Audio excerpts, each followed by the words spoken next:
This morning on Daybreak, we take a look at some of the storm damage around the Ozarks from severe weather yesterday.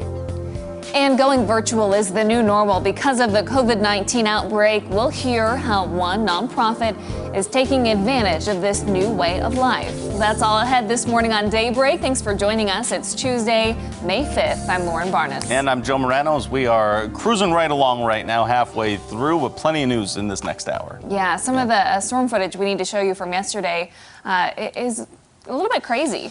It is, and we're just hoping for a more quiet day today, and I think we're going to get that, right, Elisa? Yeah, it will be quiet today. Getting lots of questions about if that damage was a tornado, and it was not. That just goes to show that straight line winds can do tornado-like damage. Okay, so we'll have that in just a little bit. We see a lot of cloud cover behind you, but that's not going to stick around all day, is it? Right, we're starting out mostly cloudy this morning, and we'll find a clearing trend in the skies out there today.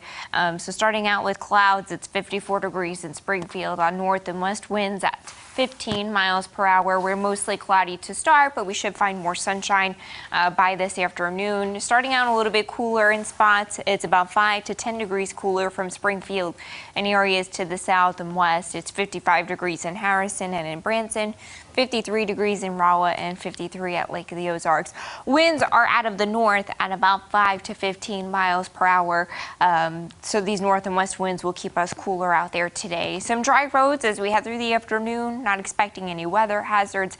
If you do need to clean up some storm damage. If you've been working out on your patio, you could do it today. It'll be a little bit cool with temperatures in the 60s, and we'll have some clouds around.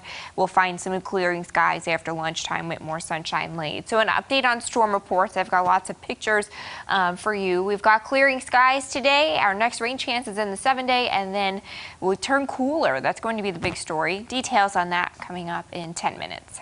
Many people are still without power this morning. The Missouri Electric Cooperative has released that there are currently more than 23,700 people across Missouri without power following yesterday's storms. Many of those right here in southern Missouri. You can see Lebanon and Laclede counties in the red, which means over 1,000 residents are in the dark. Much of Wright and Howe counties are also without power, reporting nearly 7,000 outages between the two counties.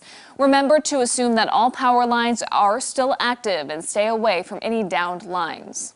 There are other notable impacts of storm damage from Lebanon yesterday as winds knocked over at least 4 semis on I-44 in that area. Trees ripping out of the ground, fences destroyed, and damages to homes. The Laclede County Cooperative's power infrastructure also got extensive damage. That's why they were highlighted in red on that utilities map you saw. Potentially thousands could be without power for at least a couple of days. The South Lebanon Regional Hospice Center also had some damage. Teresa Knight works there and says they have already had the issue of living under lockdown due to the coronavirus, and safety from storms was another thing to worry about last night.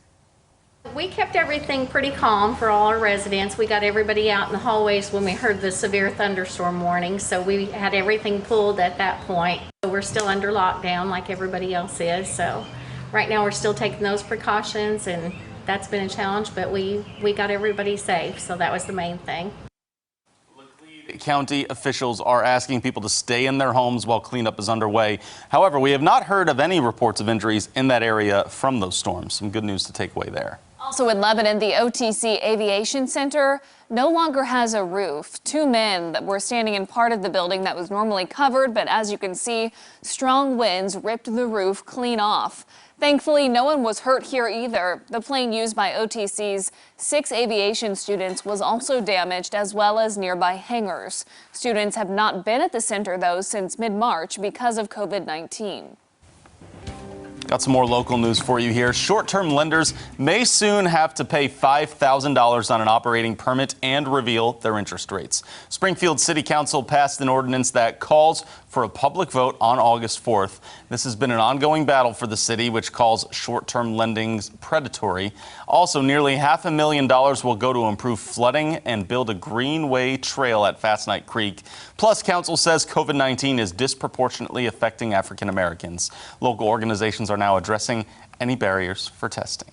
Suspending elective surgeries was a move hospitals made to ensure there were enough resources to treat COVID-19 patients. That decision had a big impact on hospitals' bottom lines, though. Now Citizens Memorial in Bolivar has resumed elective procedures. The CEO says many of CMH's hospitals and clinics will return to more normal operations. There will still be a focus on safety. Hospital staff will screen all workers, patients, and visitors before they're allowed in any building. Patients and visitors will also be required to wear cloth masks. Branson televangelist Jim Bakker wants the state to dismiss a lawsuit filed against his ministry. The Attorney General is suing Bakker and his Morningside ministry over a product sold on his show that a guest claimed could cure COVID-19. Lawyers for Bakker, who include former Governor Jay Nixon, say his religious freedoms have been violated. Governor Nixon says the complaint against Bakker is unprecedented and disappointing. Nixon claims the same product from Bakker's show is on sale at Walmart, Amazon, GNC, and also CVS. New this morning, the American Cancer Society is changing the way it raises money due to COVID-19. Nyjah McDonald spoke with the nonprofit and is here with us this morning to share what the group is doing. Nyjah, good morning. Well, good morning, Lauren. The nonprofit has created a virtual concert series called Songs for Hope. Now, the effort is designed to highlight the unifying power of music while also raising awareness of the organization's mission. Helping raise money for the American Cancer Society has a special meaning for local country singer Brock Wade. Back in August, my father was diagnosed with stage 4 renal cell carcinoma, which is kidney cancer. Wade says his father's cancer had already spread to his lungs by the time doctors discovered it.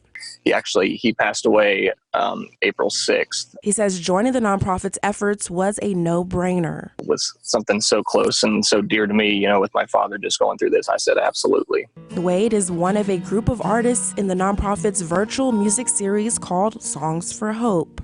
Me and my father, we played music together for years. So for me and him, music was a huge connection for us. To be able to pay tribute to him and also raise money for a really good cause that's close and personal to me. He says the outbreak has impacted cancer patients across the U.S. This virus has made it even harder on people with cancer. And with my father, the last 4 weeks of his life, I couldn't be there because we were quarantined and, I didn't want to risk, spreading something to him. Jordan Norcross of the American Cancer Society says the series is a way to connect communities through music. Music is very important. I know for me, music is a stress reliever.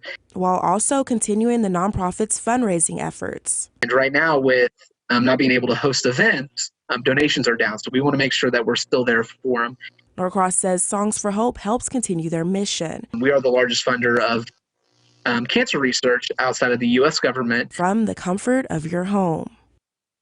Well, Wade is scheduled to perform this Friday at 7 p.m. The nonprofit hopes to raise at least $20,000 through this digital series. You can visit our website at ozarksfirst.com for a complete list of concert times. Thank you, Nyjah. We're starting out with some dry roads and clouds in Springfield this morning. It's pleasant with those temperatures in the 50s, 54 degrees to start in Springfield right now. We've got more information on storm reports for you coming up right after the break. From Color 10 Ozarks First, Lauren Barnes, Joe Morano, and weather with meteorologist Elisa Raffa. This is Color 10 News Daybreak.